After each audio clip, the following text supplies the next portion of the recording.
So here we have a Cannondale 6. So it's an older one. It's got BB30.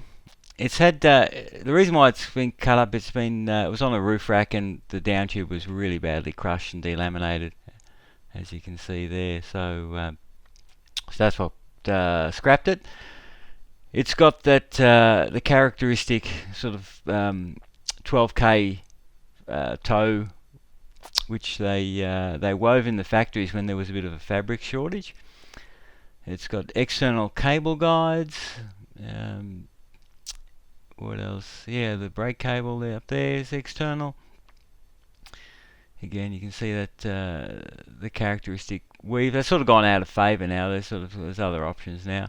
Don't worry about that little hole. That's a hole I drilled to hang it up on the wall. But the seat tube junction. Overall, I mean, it's got straight round tubes pretty much. Sort of typical Cannondale sort of look to it, which they're known for. So quite classic lines. I actually like the simplicity of it. Again, the BB30. Moving along the chainstays and the dropout area. Again, all sort of pretty standard, but effective, good design really. And then back up to the seat stay and seat cluster sort of junction there. So that's what it looks like on the outside. Let's flip it over and have a look how it looks on the inside. So it looks pretty good on the outside. Yeah, let's see.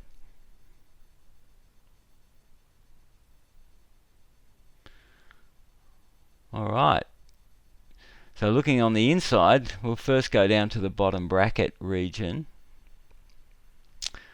So let's go in closer there.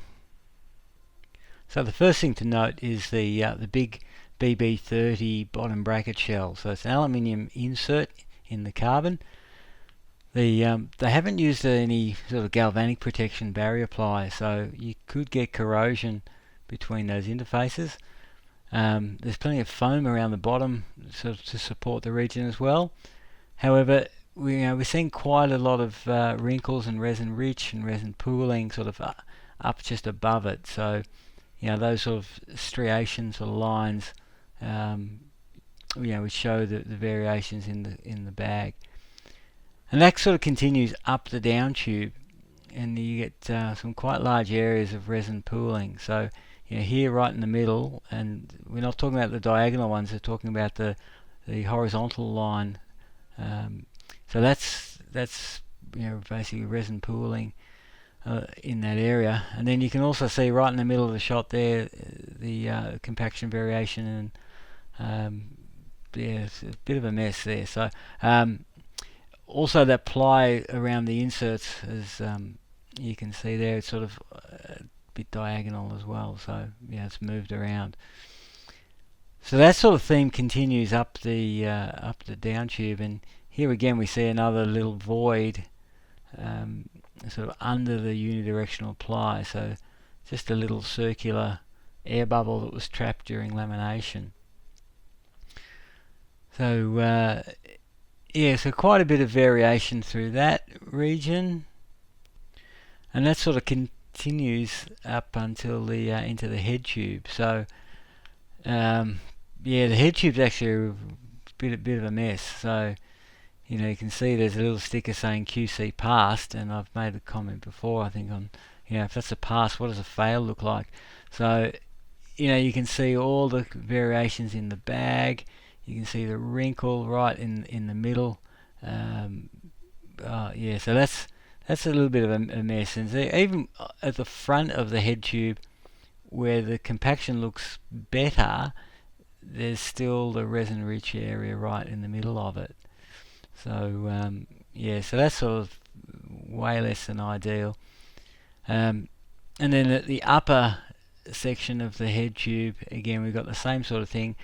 Where the upper race is, there's a bit of a wrinkle where that syntactic foam insert, that white insert there is. So So that's sort of used as a moulding aid, but there's some wrinkles around that.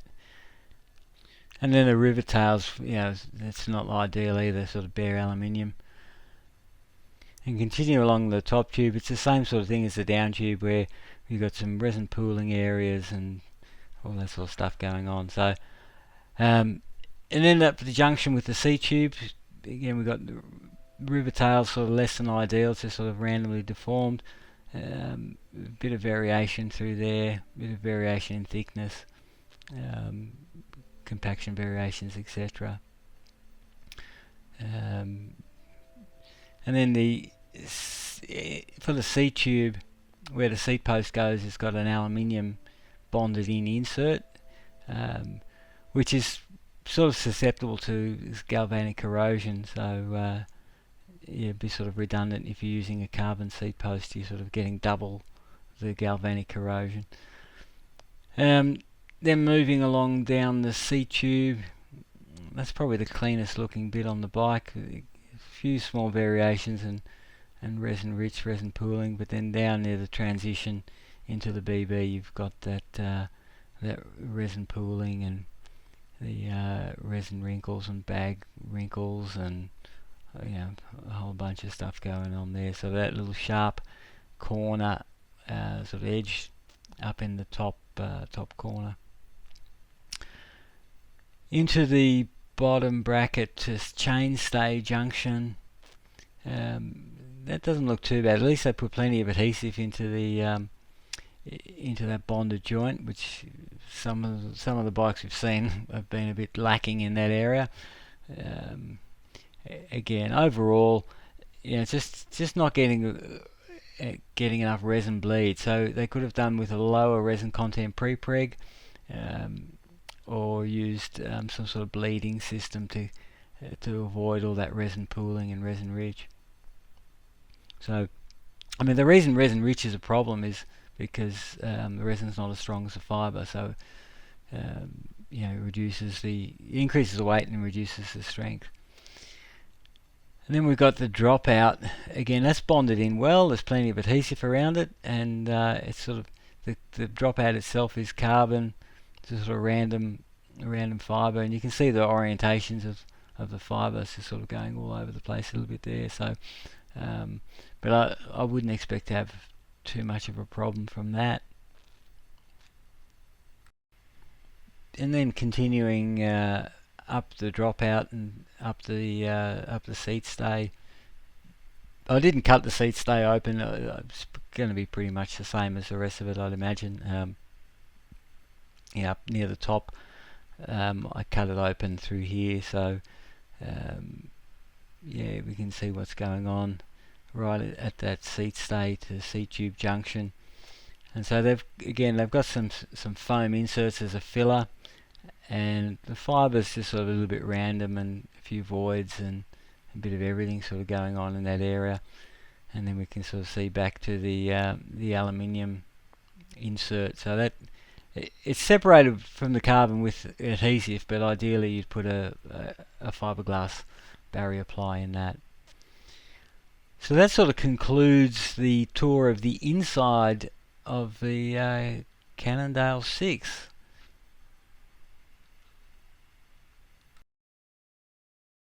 So there's a review of the Cannondale 6 as opposed to the Super 6 Evo that we just recently did. As you can see, there was a few more issues with this one. It is a little bit older, so that comes into play as well as the technology improves and the understanding of the use of the materials improves, etc. Some of the areas, particularly around the head tube, were a little bit ordinary, and there's clearly the QC Past sticker, which is just like, I think I've commented before on this one, is like, well, if that's a pass, what does a fail look like? I mean, overall, you can see how you can really see how the processes have improved from a design point of view. It's actually pretty good from a design point of view. Having straight round tubes is is pretty good. So you know, there's nothing really to fault from a design point of view. It's sort of the standard sort of double triangle sort of configuration, which has proven itself over many years. Yeah, but some of the execution from a materials and processing point of view could be a little bit better. So anyway, that's it. Keep an eye out for more reviews. Okay, see you next time. Bye.